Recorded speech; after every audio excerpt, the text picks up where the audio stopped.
మహాభారతంలో పాండవులు కౌరవుల కన్నా అత్యంత శక్తివంతుడు ఎవరో తెలుసా? అతడి పేరు బార్బారికుడు ఘటోత్కచుని కుమారుడు మరియు భీముడి యొక్క మనవడు. ఇతను తపస్సు మరియు గురుదక్షిణ ద్వారా 3 బాణాలను పొందుతాడు. ఈ 3 బాణాల యొక్క పనితీరు ఎలా ఉంటుందంటే, మొదటి బాణం ప్రపంచంలో శత్రువులందరినీ గుర్తిస్తుంది, రెండవ బాణం మిత్రులని రక్షిస్తుంది, మూడవ బాణం గుర్తించిన శత్రువుల్ని 1 నిమిషంలో అంతం చేస్తుంది.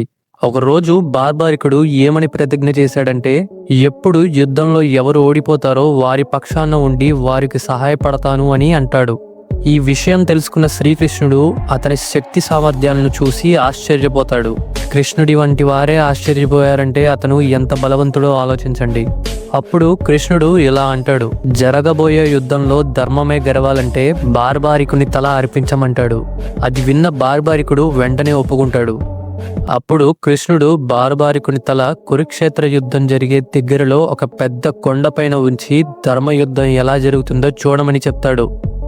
అలా బార్బారికుడు తల లేకుండా యుద్ధాన్ని చూస్తాడు.